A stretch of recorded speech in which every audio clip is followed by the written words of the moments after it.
नमस्कार सभी को भाई। 8वीं क्लास की एक्सरसाइज करते हैं। चैप्टर नंबर जो 8 है उसकी सेकंड है 8.2 exercise. A man got 10% increase in his salary if his new salary is 1,54,000 find his original salary. उसकी शुरू की सैलरी बतानी हमने। 10% सैलरी बढ़ने के बाद में उसकी सैलरी होगी 1,54,000 रुपये। तो इस प्रकार के जो क्वेश्चन हैं इनके बहुत सारे तरीके होते हैं। तो इस क्वेश्चन को मैं 3 तरीके से बताऊंगा आपको, आप जो अच्छा लगे उसके हिसाब से करना है। न्यू सैलरी दी उसने, न्यू सैलरी लिखते हैं हम उसकी 1,54,000 रुपये उसकी नई सैलरी है। इसके बाद उसने कहा इंक्रीज थी उसकी, इंक्रीज इन सैलरी। उसकी जो सैलरी है वो कितने परसेंट इंक्रीज हुई? 10%। तो इसको एक्स लेके भी हमें फाइंड आउट कर सकते हैं और वैसे भी। लेट स्टार्टिंग की शुरू की सैलरी फाइंड आउट करनी है। Let original salary, original salary लेते हैं उसकी शुरू के अंदर स्टार्टिंग में उसकी जो सैलरी थी वो एक्स रुपये थी। इंक्रीज हुई 10%, तो इंक्रीज होने के बाद कितनी होगी? इंक्रीज सैलरी होगी 10%, एक्स गुणा में 10/100। तो ये कट गया 0, तो x/10 इतने रुपये इंक्रीज हो गए।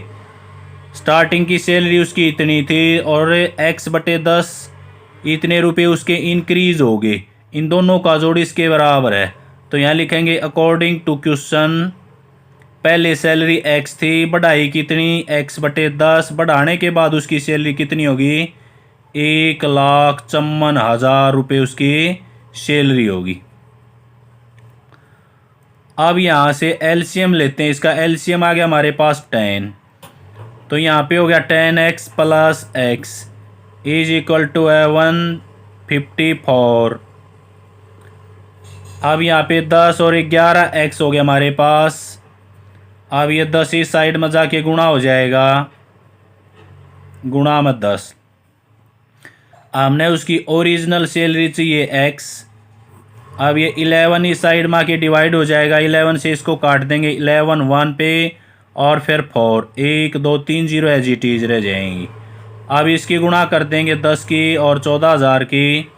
तो ये हो गया हमारे पास 1,40,000 रुपये। उसकी स्टार्टिंग में जो सैलरी थी इतने रुपये थी। दूसरा तरीका ले लेते हैं इसका, हमें सेकंड फार्मूला लेते हैं। लेट परसेंटेज दी, लेट ओरिजिनल सैलरी ले लेते हैं हम उसकी।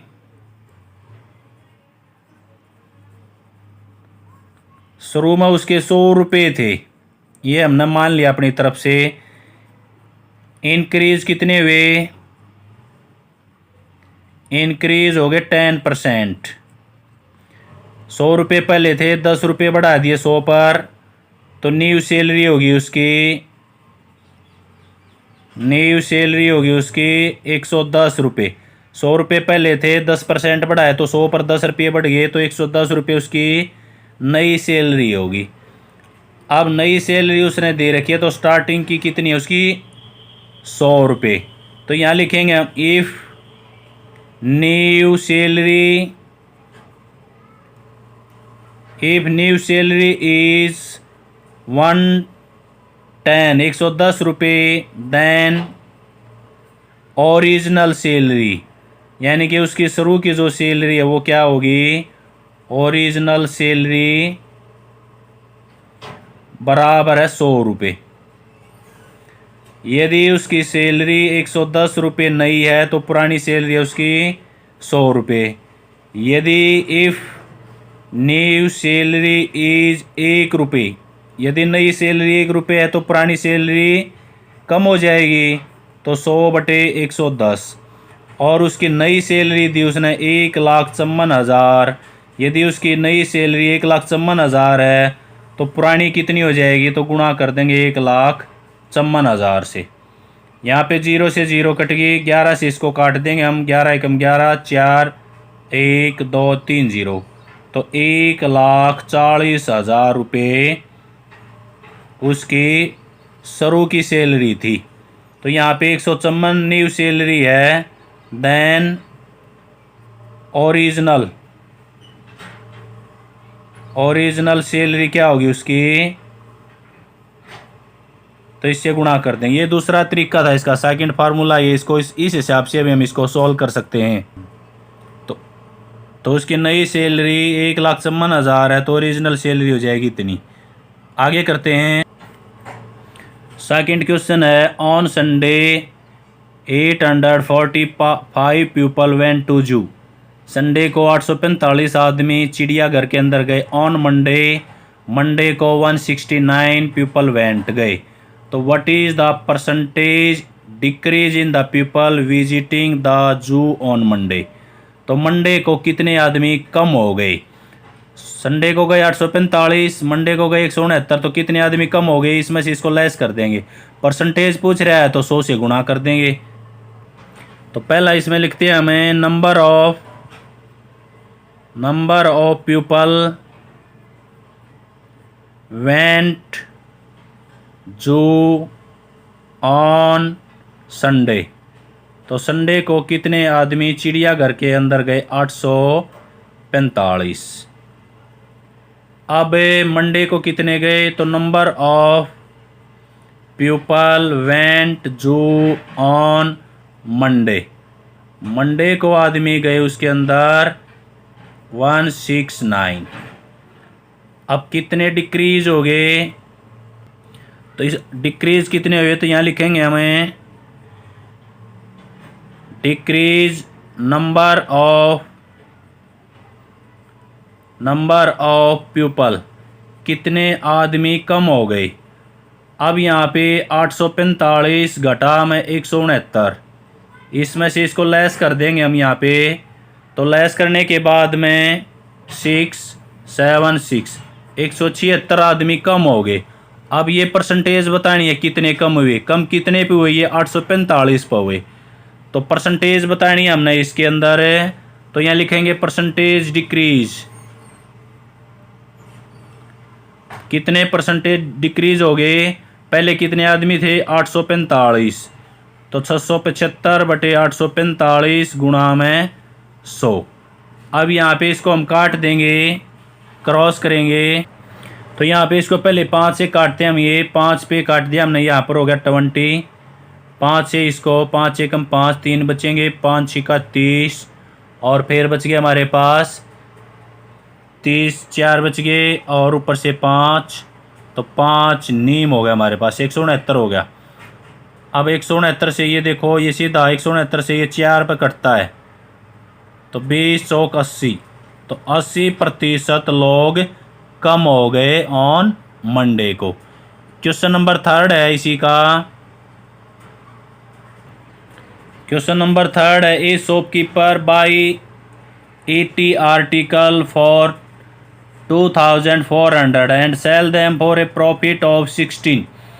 एक आदमी ने 80 आर्टिकल 2400 रुपये के खरीदे हैं यहाँ पे, और 16% प्रॉफिट पर उसको बेच दिया। फाइंड द सेलिंग प्राइस, तो उसने उसको कितने रुपए में बेचा ऑफ 1 आर्टिकल।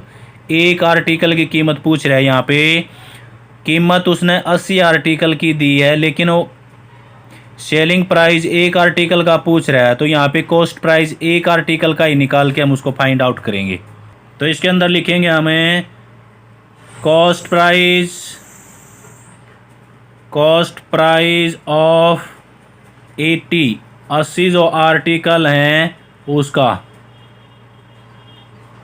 80 आर्टिकल की जो पूंजी है वो है 2400 रुपये। अब यहाँ पे एक का प्राइस निकालेंगे, कॉस्ट प्राइस ऑफ 1 आर्टिकल, एक आर्टिकल का, तो 2400 को 80 से डिवाइड कर देंगे। यहाँ पे 0 8 या 24 0, तो तो यहाँ पे आ गया हमारे पास 30 रुपीज़। एक आर्टिकल 30 रुपये का खरीदा। अब वो प्रॉफिट ले रहा है इसके अंदर, तो प्रॉफिट लिया उसने 16%। और इसके अंदर अब हमें सेलिंग प्राइस निकालना उसका, कि जो सेलिंग प्राइस है वो क्या है, यानी कि विक्रय मूल्य बोलते हैं जिसको हिंदी में विक्रय मूल्य। कै रुपये में उसने उसको बेच दिया। इसके लिए हम फार्मूला भी यूज़ कर सकते हैं कि जो सीपी है, कॉस्ट प्राइस गुणा में 100 प्लस प्रॉफिट, इस प्रकार से, और बटे में 100। अब जो सीपी है 30 रुपये है एक आर्टिकल की कीमत, गुणा में 100 प्लस 16, तो परसेंटेज 116 हो गया यहाँ पे, बटे में 100 हो गया। यहाँ से 0 से इसको हमने हटा दिया। इसकी गुणा कर लेते हैं पहले। 10 के नीचे 10 है तो इसकी पॉइंट लगा देंगे। 3 से गुणा करेंगे तो ये 8 और 4 और 3। अब नीचे 8 है तो यहाँ पे पॉइंट आ गया, तो 34.8 रुपीज़, 34 रुपये 80 पैसे में उसने उसको बेच दिया। ये उसका सेलिंग प्राइस है, विक्रय मूल्य। Question number 4, the cost of an article is 15,500। एक आर्टिकल 15,500 रुपये का है। रिपेयर कॉस्ट, अब उसके ऊपर रिपेयर के पैसे लगा दिए तो ये इसके अंदर जुड़ेगा। If it is sold for a profit of 15%, फिर उसको उसने 15% रुपये पर बेच दिया, तो फाइंड द सेलिंग प्राइस। इसके अंदर भी सेलिंग प्राइस निकालना तो क्वेश्चन नंबर 3 के अनुसार ही होगा। ये 4 का जो यह कॉस्ट प्राइस लिखते हैं यहाँ पे, कॉस्ट प्राइस ऑफ आर्टिकल